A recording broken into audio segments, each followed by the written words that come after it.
Good evening, everyone, and thank you so much for joining us for this program hosted by the Brennan Center for Justice and the National Parks of New York Harbor Conservancy at Federal Hall.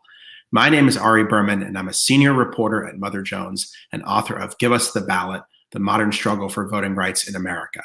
I'm thrilled to have the opportunity to speak with the Brennan Center's John Kowal and Wilfred Codrington about their new book, The People's Constitution, 200 Years, 27 Amendments, and the Promise of a More Perfect Union. Before we get started, just a few housekeeping notes. We'll leave time for discussions at the end. If you have a question you'd like to ask, please feel free to add it via the YouTube chat. Second, we'll provide live closed captioning. For those of you joining for the first time, the Brennan Center is a nonpartisan law and policy institute that works to repair, revitalize, and when necessary, defend our systems of democracy and justice. Now for tonight's program. In 1787, the 55 original framers gathered in Philadelphia to write the Constitution. But the Constitution we know today is largely made up of amendments added after 1787, work that took an imperfect document and made it more democratic and responsive to our country's changing needs. The addition of the Bill of Rights saved the Constitution from near defeat.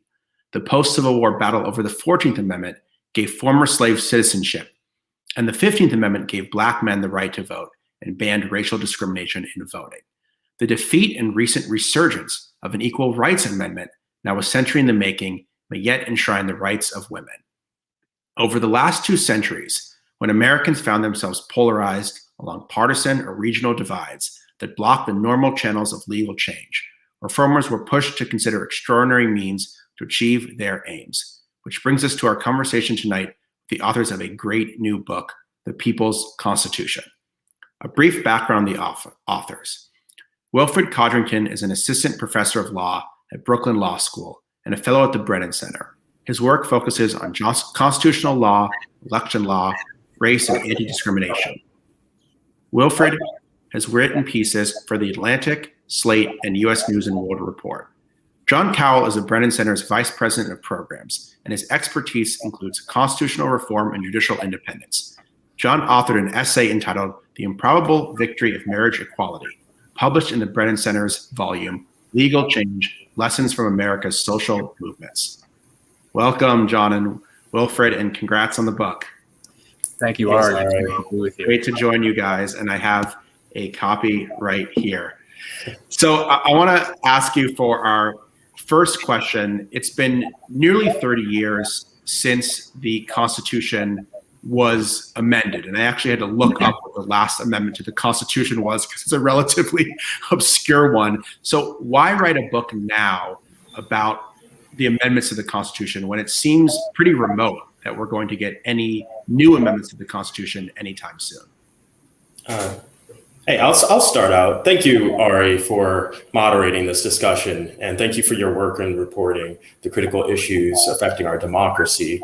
Thanks to the Brennan Center and Federal Hall, making this possible, and our publishers at the New Press.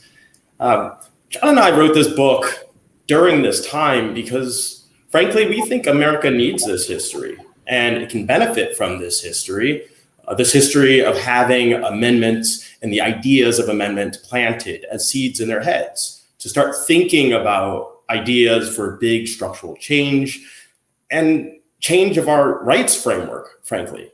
In other words, we need really important constitutional change. And we have a historical pattern about constitutional amendments that's pretty clear. It shows that American people tend to amend the Constitution not in a staccato manner, but in these thematically consistent clusters. When we're amending, which is when we're not amending, that's the default state of affairs. What we're doing is we're sort of in these periods of quiescence. We're in these dry spells or these periods of lull where no formal amendments are occurring. And we're living in this time right now. We're living in the shadow of the most recent period of constitutional change, and we're figuring out how our Constitution works and how it doesn't. And so we're preparing in light of these circumstances for the next phase of change. And that's a critical theme of this book. And the stories about change is what makes up the lion's share of the book's pages. And maybe John can speak about the polarization point. Great working with you, Ari. And I'm a big fan of your book, Give Us the Ballot, so which people should read. So look, we're clearly living in an age of political polarization and gridlock, but we've been here before, and history shows that decades could pass with intense polarization and gridlock, but then the pendulum swings and it gives way, and it can be hard to imagine. But those reformers that were kind of toiling in the vineyards and working on advancing amendment strategies when it was difficult, sometimes found that they made a lot of headway quickly just when there was a wave election or some kind of break in the pattern of polarization. So, we wrote this book because I think it's important to get the ball rolling for reformers who should be thinking about a long-term strategy to win on amendments. You guys cover an extraordinary amount of historical ground here. You're going from the late 1700s all the way up to the present day. What surprised you in terms of your research? What did you think you knew going in, and what did you learn that was unexpected throughout this process about the history of the Constitution and the process of amending it? It's, largely an inspiring story of social movements advancing change. I've been really struck by the power and influence that a single person can have, either as a long-term champion of an amendment or as the kind of diabolical foe of an amendment who stops it from proceeding. So, I think some noteworthy champions that we talk about in the book include James Madison, who started out as a real skeptic on amendments, didn't really want to see the Constitution amended before it had a chance to work. But in the turbulent debate over over ratifying a national constitution, which demonstrated a real fault line in the country, James Madison understood that passing some amendments to protect rights, could bring the country together and also forestall even worse amendments, in his view, that would have weakened the power of the government. But he had to do that practically all by himself. The opponents of the Constitution wouldn't lift a finger to help him, and the supporters of the Constitution thought this is a waste of time. So another person is Alice Paul, who not only wrote the Equal Rights Amendment and spent 50 years trying to get it advanced, but she was a latecomer to the women's suffrage movement, but had a real savvy sense of strategy and really did a lot in a short period of time to force a reluctant President Wilson to embrace the 19th Amendment, the women's suffrage amendment. And I guess finally I would add Senator Birch Bayh, who was a liberal Democratic senator from Indiana at a time when that was a thing. And he, as a very young senator, jockeyed to be the chair of a small subcommittee on amendments. And he happened to be, that happened just a few months before President Kennedy was assassinated. And he saw a moment, like a once in a generation moment, to amend the Constitution to fix a range of problems around presidential succession and inability. And he was just a one-man constitutional amendment machine who really drove that to passage. Some of the foes, everyone's heard the story of Phyllis Schlafly and her organized opposition that stopped the Equal Rights Amendment. But one frequent character in the book is an old congressman from Brooklyn named Emanuel Seller, who served for half a century in Congress. And he was a paradoxical candidate because he was, in fact, one of the leading civil rights pioneers. He was, helped to move the Civil Rights Act, the Voting Rights Act, but he hated two amendment ideas. He hated the Equal Rights Amendment because he thought that women needed protection, and he hated reducing the vote to 18 because he didn't think teenagers should vote. And it was remarkable over 3 decades how one man stopped those amendments from advancing. Yeah, and this is a broad swath, so you're right. I was surprised by how history rhymes. So in the previous question, I talked about how we have these periods of amendment activity and lull. So it's sort of interesting because if you have these historical figures looking back, they would see that the circumstances they were facing were not so different than the ones prior generations faced it. They were living in chaotic times, facing big problems, and eventually had to resort to Article 5, the Constitution's amending provision, to address them. In terms of characters, I'll just add one. I was taken back by many, but there was one who was particularly counterintuitive in his role of constitutional history. So you have Spessard Holland, who was a US Senator from Florida who came to Congress in the 1940s. So he was there in the midst of the civil rights era. He had a really storied career. He was a judge, a state lawmaker. He was a governor. Eventually, he built Holland and Knight, which is this global, massive law firm today. And his mission was to pass an amendment to outlaw the poll tax. This is something he started as a state lawmaker. He led the repeal to pass the poll tax in Florida. The only strange thing was that Holland was an ardent segregationist. So you might think, why is he pressing out so hard to abolish the poll tax? There were a few reasons for that, but probably the most important reason was that he wanted to make it harder for civil rights reforms and voting reforms specifically to pass in Congress. So he figured that if he set this precedent of putting voting rights reforms through the constitutional amendment process, which is much harder than the normal legislative process, then that would set this precedent for tanking future civil rights legislation. So this would stifle a range of liberal reforms because nobody was going to go through the process of amending the Constitution in Congress and the states every time they wanted to pass civil rights legislation. So that was really fascinating for me, Ari. Yeah, that's really interesting footnote to history. So we often hear about the genius of the Constitution. We're going to talk a lot about that tonight, but switching gears for a second, which amendment to the Constitution do you think was the worst one or the most ill-advised? And if so, what should be done about it? But Wilfred and I both agree that the 18th Amendment that implemented a national prohibition on the sale and manufacture of alcohol was the most ill-advised amendment to the Constitution. The results were so bad that within 13 years, a new majority, and think about it, it takes 2/3 of Congress and 3/4 of the states. They adopted prohibition. In fact, 48 states ratified the Prohibition Amendment. But then 12 years later, 13 years later, it's all overturned. So why was prohibition so bad? Number one, it had suspect motives, and while the proponents of prohibition, the coalition was pretty diverse, and it ranged from religious moralizers to people really concerned about the impact on women and broken families to, kind of 20th century public health experts who, believe that alcohol was a dangerous toxin and our country would be better.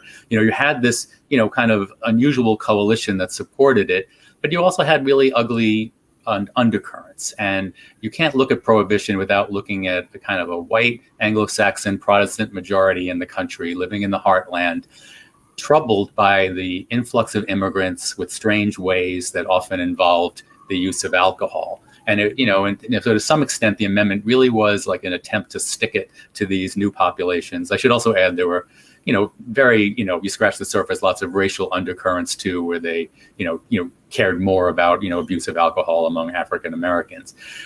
The amendment is largely thought of as a cautionary tale because it attempted to impose a policy solution, some would argue a public health solution, into the Constitution, something that should be best left to legislation. And so, but it's still to this day has never been equal, I think, as the worst amendment. Yeah, John's right there. Changing our Constitution is a big deal. So it should not be used to do what we can do under our current constitutional framework. But I'll add what would have been our most ill-advised amendment. So Congress proposed 6 amendments that actually failed in the states. And one of those amendments was the Corwin pro-slavery amendment. Now, this measure was named for its sponsor, Thomas Corwin, who was an Ohio congressman. And it was among a bunch of these last-minute measures being considered to stave off the Civil War. And so to do it, this measure would have protected slavery where it existed, and it would have prohibited Congress from abolishing it.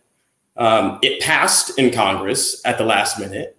And when I say the last minute, I mean hours before Lincoln gave his inaugural address. And President Lincoln actually gave it a tepid endorsement in his inaugural address. It was something that prompted some choice words from Frederick Douglass.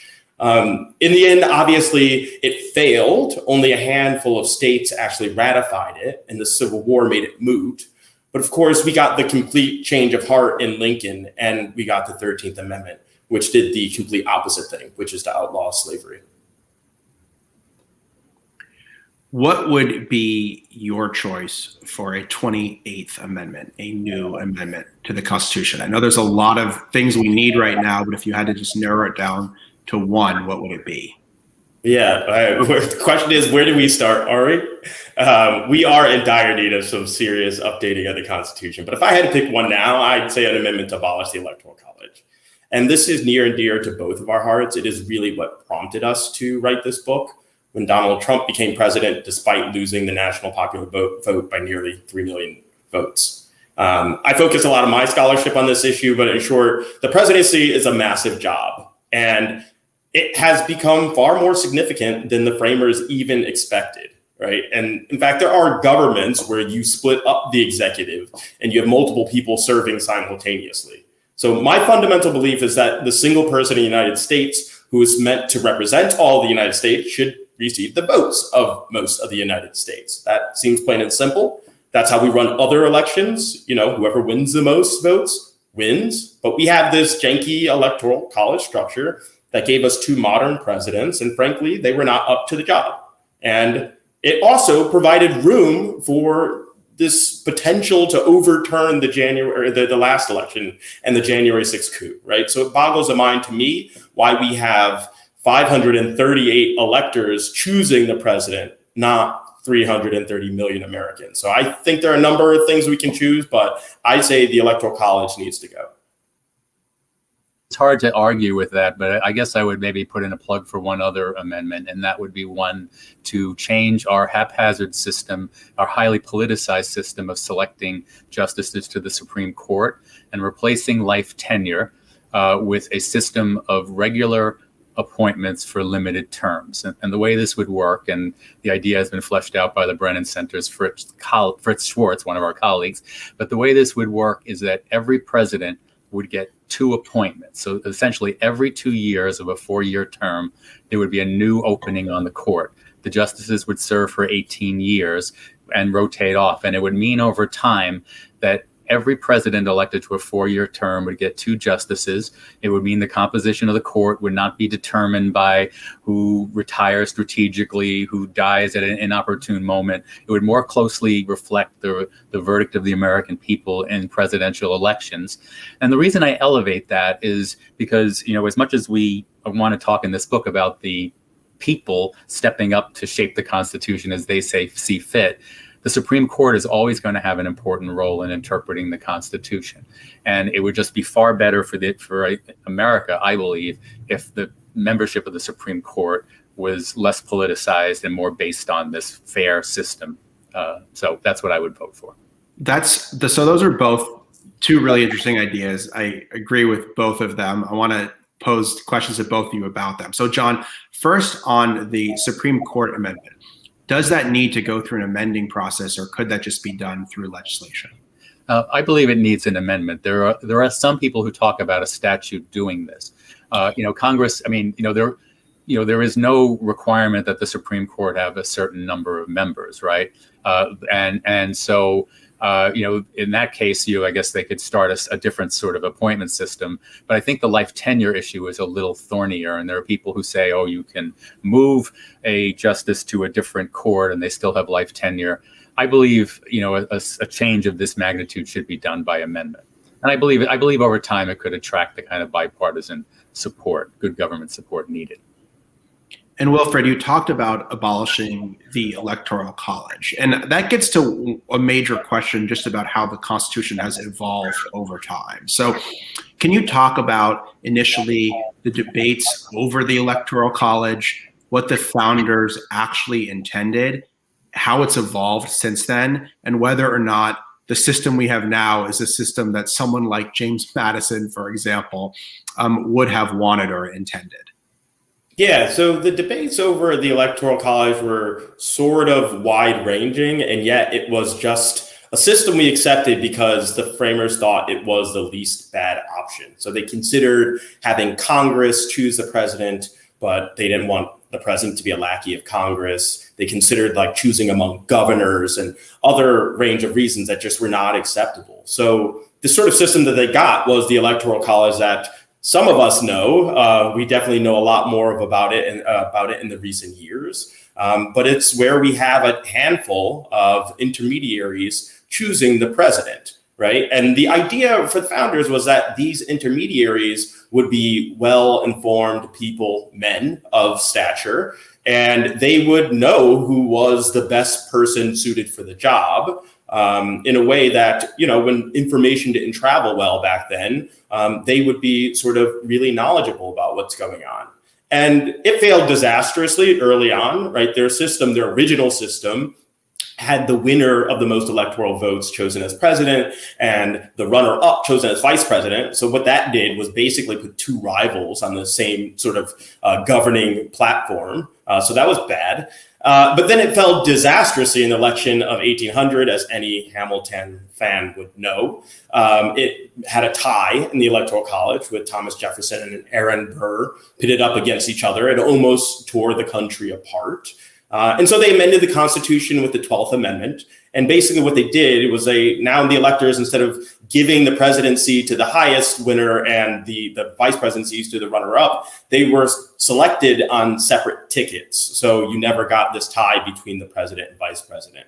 But as we know, that still fails. We've had 5 failures of the Electoral College, where the winner of the national popular vote actually lost the presidency, right? And there's been some reforms at the state level because ultimately state legislators choose the electors. But really what it does is it denies the American people the ability to choose the person that's going to represent them all. And as I said, it has allowed a couple presidents to take the job that weren't up to snuff. So I think it's time to think seriously about that. We were close to it in the 1970s, but it was blocked by a Southern segregationist filibuster led by Strom Thurmond. But we're about due for a reform in that mode of selecting the presidency. Another amendment that has been floated by Rick Hasen, a law professor from UC Irvine, is an amendment guaranteeing voting rights for all Americans. Because as you guys write in the book, there's no fundamental guarantee of voting rights in the Constitution. The Constitution has been amended multiple times to prevent certain things from happening or to extend rights to certain people. But the Constitution does not have a broad guarantee of voting rights. So can you talk about why that is, why the founders did not do that, and also why they gave so much power to the states to set voting qualifications and how that's impacted debates over voting in the decades since? Yeah, so as the discussion about the Electoral College shows, the framers of the Constitution who met in Philadelphia had an ambivalent view about popular democracy. They did decide that the House of Representatives needed to be chosen by the people, but they conspicuously decided that the president and senators would not be chosen directly by the people. In the debates, when you read the record of the Philadelphia Convention, you see that most of the men there wanted there to be property requirements for voting. And they really were quite worried that men without property would sell their votes. They didn't have a very, positive view of them at all. But there were people in the room who said, well, if we disenfranchise people from the start, then we're not going to get the kind of support for our new plan of government that we want. So in essence, the framers punted. They were unable to decide on a standard to govern, the voting in all the states, So they left it to each state, and each state had its own voting rules. There were some that were experimenting with expanding the franchise beyond property owners to people who paid taxes, for example. But at the end of the day, it would be up to the states. And it was a dodge that has had ramifications throughout our history. Throughout our history, even today, states have used this power to determine the qualifications of voters to fence people out of the democratic process. And in the amendment process, this question was joined again. And, in our book, we, kind of are sad about the path not taken. So when Congress met in 1869, 1870 to propose the 15th Amendment, because they wanted to make sure that the newly freed African-American males in the South could vote, there were proposals to have an amendment that would implement universal voting rights. In fact, the nascent women's suffrage movement urged this path. But at the end of the day, they decided faithfully to just keep the process the way it is, to keep states in charge of determining qualifications, and just impose an external rule saying that states cannot discriminate solely on the basis of race. It was a requirement that was easily ignored for a century, where states would pass all kinds of restrictions that didn't mention race specifically, and a compliant Supreme Court would agree to that. But even today, states rely on this power, and you see it all the time. When people talk about, the For the People Act, people saying this is going to kill states' rights, this is going to take away the states' rights. But at the end of the day, it was a decision, it was a punt, and we're still living with the consequences. I just want to remind everyone in the audience that you can ask questions via the chat function related to institutions and how they've evolved. Can you guys talk about the U.S. Senate, another institution that is on many people's minds? How was it created? How has it evolved? And again, would it take an amendment to the Constitution to change the way the Senate works or the structure of the Senate? Yeah, so the Senate was one of these compromises about democracy that John just kind of raised. And the idea there was that states were trying, at least small states, wanted to ensure that they were going to be represented and had their voice heard in the government. So under the original Articles of Confederation, which was the predecessor to the Constitution, every state had one vote on all matters national, no matter what, and any state can tank a measure that was up for proposal. And so the compromise was a compromise called the Connecticut Compromise. And what it did was it gave us the bicameral legislature that we know. So we had a House of Representatives that was reasonably based on population. So states had, representation based on their numbers. And then you had the U.S. Senate, which every state got equal representation. So we had two. And originally, U.S. senators, like the president, were chosen by intermediaries. They were chosen by state lawmakers. And this was far less democratic than the system we have today, which was a result of the 17th Amendment.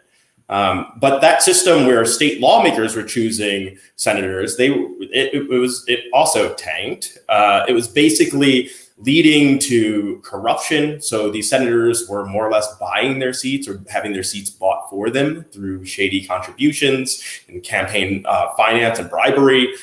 It led to gridlock because state lawmakers couldn't decide when they were divided to fill their Senate seats. So you had a lot of Senate seats that were vacant for long periods, for years even. And the senators who owed their loyalty to these state lawmakers, they didn't want to do anything about it either. So they didn't want to bite the hand that fed them, so to speak. And so they would not propose an amendment to change the system, even though the House of Representatives continually proposed amendments to change the structure of the Senate. So to change that, it took a movement in the states, some experimentation with state-based processes, kind of create a workaround. So you kind of got a straw poll that got the most popular candidates in the Senate. And that finally pushed the Senate to get on board with the direct election of senators in 1912. In terms of reforming the Senate, so that's a tougher question. If you look in Article 5 itself, again, the amending a provision of the Constitution, that compromise of the Connecticut Compromise that gave each state equal representation in the Senate, that was kind of enshrined in there. So it says that every state shall have equal representation and only they can disenfranchise themselves in that regard.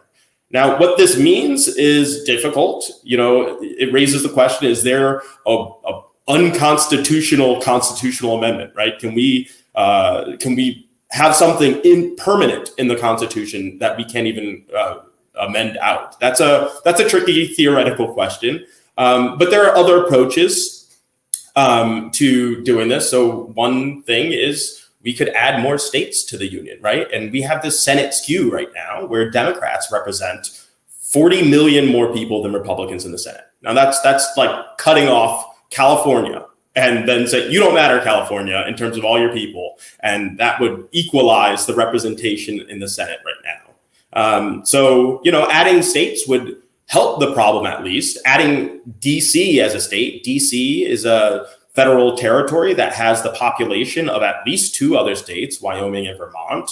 And it has a very sizable Black majority, yet it has no voting representation in the Senate or in the House of Representatives. So there are other ways to kind of think about this problem, but it would be trickier, though scholars debate about what we can do constitutionally to reform the Senate. So there's 7,591 words in the Constitution, and it's 27 amendments. But the word filibuster is not actually in the Constitution. Why has it become so central to the workings of the Senate if it's not even in the Constitution itself? I mean, I can talk about this a little bit. I was talking about the Senate, so it's part of their structure, right? This is part of the Senate rule. And there are things that have evolved that affect our constitutional system that are not in our constitutional system. So, for instance, we have political parties which sort of dominate our political system, and the Constitution doesn't talk about that. So maybe it should. But as for the Senate filibuster, that's a Senate procedure. And it's been used, as I said before, to tank civil rights legislation, voting rights legislation, to tank the Electoral College reform by segregationist senators. But that can be done away with by the Senate themselves. And in fact, they're talking about it right now. And, that my personal hope is that discussion and that debate about the filibuster that's underway will soon give way, and there will be some action to get rid of it or to reform it. But it's certainly not something we need to amend the Constitution to do, because again, like prohibition, something that you can do in a simpler way that works under the current structure is probably the first way and the proper way to go about dealing with political concerns. Do you guys think that it's too difficult to amend the Constitution? You're talking about 2/3 vote in the Congress, right? And 3/4 of states need to sign on. Is that how the process works? Yeah, I mean, it's it's a slightly more cumbersome process in that it gives you two ways to propose an amendment. Either Congress can do it, or you can call a convention, which would have, I think with significant risks. And then there are two ways to ratify the Constitution, either by state legislatures or by conventions established, elected in each state. I don't have a strong opinion about whether it's too hard to amend the Constitution. It is hard, and and at the same time, I think there are powerful arguments about why the Constitution shouldn't be too amendable. There have been amendment proposals over the years to, for example, reduce the threshold of state ratification to 2/3. That would have allowed the Equal Rights Amendment to be ratified, for example, but it might have allowed some other damaging amendments. We don't take a position in the book. We think our view, at least I'll speak for myself, my view is that it's difficult to amend the Constitution until it isn't. And just something happens. There's just a confluence of events that make it possible. And we've done pretty well having these waves of activity over time. We're just overdue for the next one. What are those confluence of events that lead to the Constitution being modified or amended? And why haven't we reached that kind of confluence today? Yeah, so we kind of distill some of these events. We call them like the indicators or the certain conditions or catalysts that show that we are ready for amending in periods we've seen them in the past. And there are a number. I won't give them all away because I want our audience to go out and buy the book and find out for themselves. But I can tell you one that stands out right now. And one is terrible Supreme Court decisions, right? So we're living in this current era where if you ask someone, what is the worst decision you could think of? Most everyone would say Citizens United, right? That's the decision that basically equated money with political speech. and allows corporations and individuals, wealthy billionaires, to influence our elections in a way that dramatically skews policy. And that's pretty terrible. And it's not really textual either. Actually, it's wholly atextual. And so that's something we're living with now. And we've seen that in the past, terrible Supreme Court decisions have driven waves of constitutional change. So Dred Scott decision, that's a decision where Chief Justice Taney said that Black people had no right to be citizens. They had no duty to be respected at all. And they certainly couldn't be voters or participants in our democracy. There was a Pollock decision in the early 1900s or late 1800s, early 1900s, led to the income tax reform. So the Supreme Court said that the federal government had no power to impose an income tax. And we had to amend the Constitution to clarify that they did. That helped us become a modern world power and provide sort of the services and things that we use today, Social Security, other things. And so we've had a series of really terrible decisions throughout history. And one of them, as I said, is Citizens United right now. I think that could be one of the things that drives some interest in amending in the next wave. All right, we're going to get to audience Q&A. There's a number of good questions. One question is, do you think that the nationalization of state-level politics makes the chance of a future constitutional amendment being ratified by 38 states less likely? I could also argue, would it make it more likely if things are nationalized? But either way, does the nationalization of state politics make it more or less likely that something would be amended? Well, what we see in history is that after periods of gridlock or after periods of sectional divide, that an intervening event like a wave election that brings in a new governing coalition or the kind of temporary breakdown of one political coalition or party can open up like a new opportunity, a new opportunity for amendment. So, as hard as it is to imagine now, I could imagine a wave election in the future where there's just a tipping point where a bunch of state legislatures move to a different party. It's happened before, and that can provide the window of opportunity. I mean, for example, the income tax amendment was sent out to the states as a political ploy. The mastermind behind it was a conservative pro-business Republican who hoped the amendment would fail. But he didn't count on the fact that in 1910 there was a wave election with a divided Republican Party that brought many Democrats to power, and that was the kind of wind behind the sails that pushed that amendment to ratification.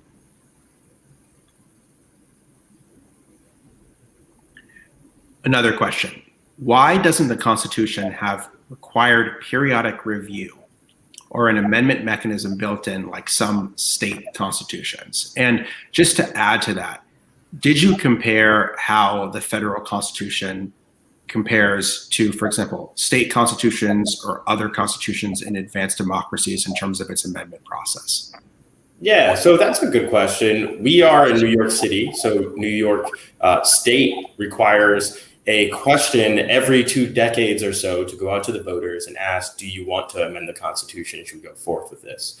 And that's something, Thomas Jefferson proposed. He said that the earth belongs to the living and we should be not tied by the dead hand, right? So these old dudes who framed the Constitution are now dead. They couldn't foresee what was going to be occurring in today's circumstances. And so that's a way, but the framers really didn't want to make it too easy to amend the Constitution either. They didn't want to make it too difficult. And back then it was a bit easier because we had fewer states. But they didn't want to make it too easy either, right? They wanted to lock in some of the compromises that made the Constitution possible. So that's kind of why we don't have it. In terms of a comparative to state constitutions, so there have been about 12,000 amendments and reforms to state constitutions in our history. There have been about 12,000 proposed reforms to the federal constitution, but they've died in Congress, so they didn't get anywhere, right? So it's much easier to amend state constitutions than it is the federal government, but that results in some problems of its own. As you know, in California, they have so many direct democracy measures that go into their constitution, and their constitution rivals like India's and Alabama's for the longest constitutions around. And they become like sort of long statutes and administrative regulation type constitutions. So you really want a balance. And the framers thought that this was a balance. I think they erred a little, but we still have to do the work to kind of show them that we can make the changes we need. The one thing I would add to that is just, I mean, it sounds like a great idea to periodically kick the tires and look holistically at a whole constitution, but and it does. I believe it does work in states, but I do think if the United States Constitution was opened in this way, and it's just that no one thought of it 230 years ago, it would be a constitutional convention that would also open up the risk of special interests pouring millions of dollars to try to shape the Constitution to benefit their interest or business. I mean, it could be a very complicated and dangerous process too.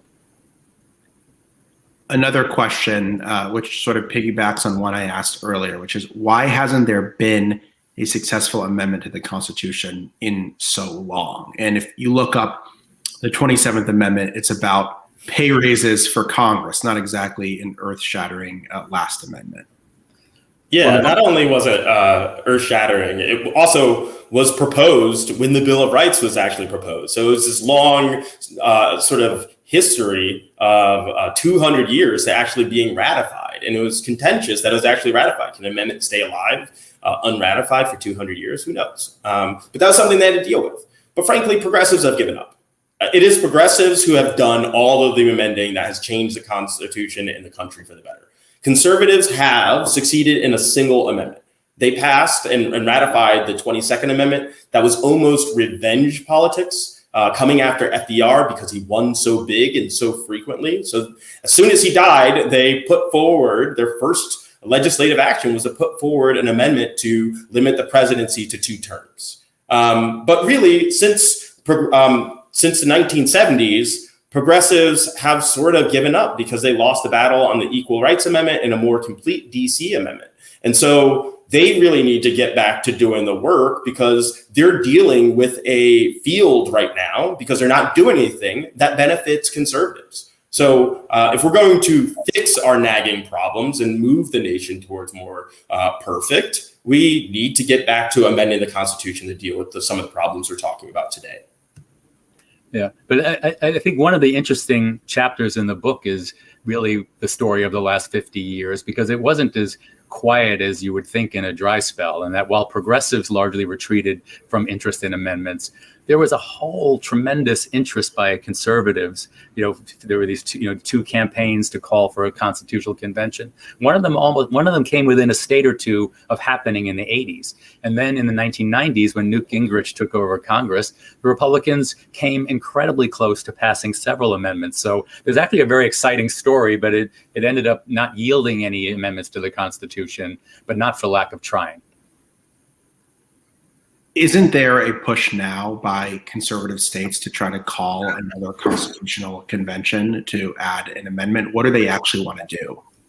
So there are 2 convention campaigns that every American should know about. There's one that's been kicking around since the 1970s. It's supposed to be a single focus, which is passing an amendment to the Constitution requiring a balanced budget. Organizers now say that they have 28 states of the 34 that would be needed to force a convention to discuss this amendment, although that number is questioned by others. But there's a slicker, more insidious campaign called the Convention of States that was launched in 2014. And unlike the Balanced Budget Amendment, it doesn't aspire to pass one amendment.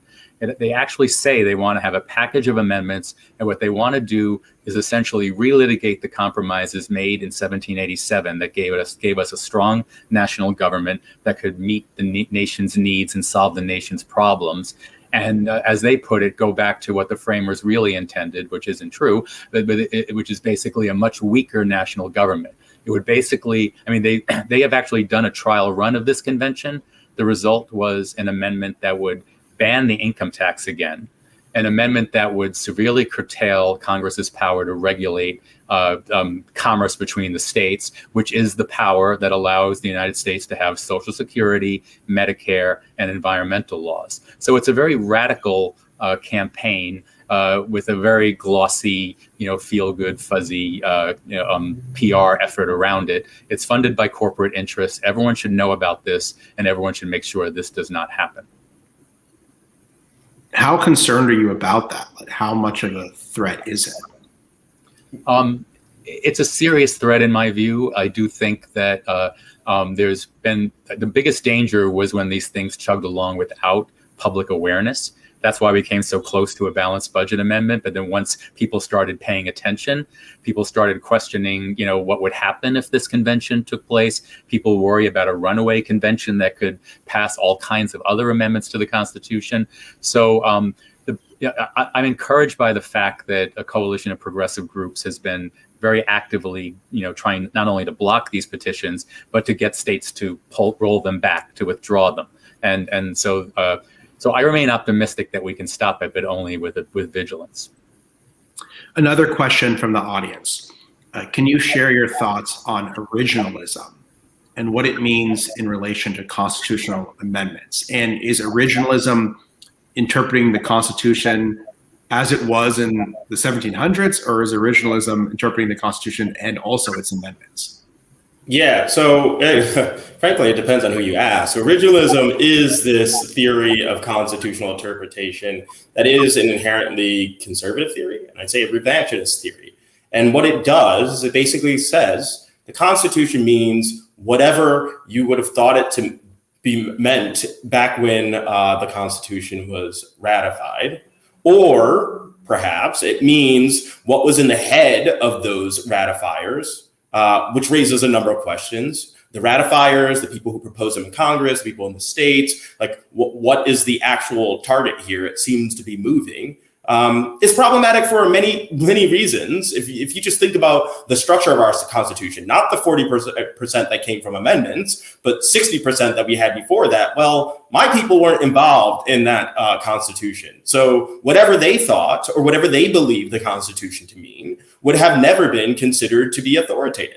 Women weren't part of that process. So whatever they thought and whatever they meant would not be considered authoritative. So originalism is really this historical theory that seeks to keep us in this sort of time warp, right? Not this period where we have become more democratic and more inclusive and a more diverse country.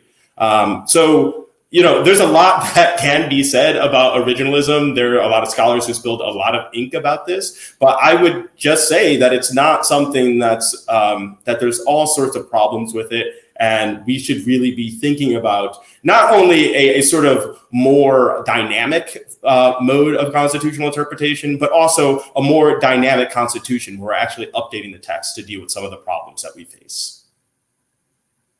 One last audience question. Since constitutional amendments are federal law, why is each state permitted to make interpretations and determinations for themselves? And I guess that gets to the question of how much leeway do states have to interpret amendments to the Constitution? So we have a federal judicial structure where the last say in the meaning of the Constitution, including the constitutional amendments, is actually with federal courts, and specifically the Supreme Court. So the states have some say, right? But they're really going to be bound and guided by what the federal courts are saying. So if we're talking about a federal amendment or a federal law, whatever the Supreme Court says is going to be the final word on that. Now, states have the ability and the power to interpret their own state constitutions. Sometimes they interpret them in ways that parallel the way that we interpret the federal Constitution, but states are not the final say on constitutional amendments. They are partners in the process of making constitutional amendments a reality, but it is ultimately with the federal government that has the final say on the Constitution, what it means. I want to just, before we close, give both of you a chance to just talk about what you hope people take away from this book. If there was one thing that people would take away, from reading it, what would it be? Sorry, I'm muted. What I would hope people would take away is that the Constitution and the law are not the property of judges or politicians or law professors. Basically our Constitution exists because we, the people, established and ordained the Constitution in 1787, and we, the people, have changed the Constitution over history. And it may be fine for many periods in American history to let these debates play out in the courts, but at the end of the day, if people are unhappy with the state of their democracy, if they're unhappy with the sense of who belongs in our democracy, in the past people have taken matters into their own hands, and that so I would encourage people to be optimistic and to not to be too swayed by kind of the defeatist view that it's too hard or too dangerous to amend the Constitution, but to really talk to their members of Congress and to really talk to their neighbors about being part of a campaign to make it better and make it suitable for the 21st century. Yeah, and I'll just add that we are dealing in really perilous times right now, right? We are in the middle of a global pandemic. We are dealing with a racial and gender reckoning about how we treat people who were excluded from the Constitution in the first instance. We're dealing with a lot of problems, but we've also seen a really broad, massive, robust response in movements. We've seen movements like Occupy Wall Street. We've seen the Black Lives Matter movement. We see the Me Too movement. We've seen these women's marches. So there's all this activism. And for the most part, this is the type of grassroots activism that has driven amendments in the past. Amendments have often been the result of strategic activism and movements. Abolition, temperance, suffrage, DC local autonomy, and so on, right? So we have these movements, that's what's driving the change. And we need them to convince the elite institutions, members of Congress, the press, other things to kind of get behind this. But activism is really needed if we, the people, as John said, are going to make this Constitution work for us. We need to do the difficult groundwork of cranking up the sort of otherwise cumbersome machinery of Article 5, the amending provision of the Constitution, and make this country a more perfect union. Well, thank you so much, John and Wilfred. That was a fantastic discussion. The book is great. Again, it is The People's Constitution, 200 years, 27 amendments, and the promise of a more perfect union. And I believe today is publication day, right? So that's right. Happy Pub Day. As a two-time author, I'll tell you it's a great day. I know we couldn't do it over wine and cheese, but I hope you guys, now that the 18th Amendment has been repealed, will celebrate later. And it was great to talk to you. And I just want to say, in closing, thank you to the audience for your questions. And thank you very much to today's partner, the National Parks of New York Harbor Conservancy at Federal Hall. I'm Ari Berman, senior reporter for Mother Jones, and a quick note from the Brennan Center before we leave you. Stay up to date on key issues impacting our democracy with weekly analysis and insight from Brennan Center experts. Sign up for the briefing newsletter at brennancenter.org/briefing. Brennan Center looks forward to seeing you at their next event. Be sure to register at brennancenter.org/events. Thank you for coming and supporting the work of the Brennan Center for Justice and this great book. Good night.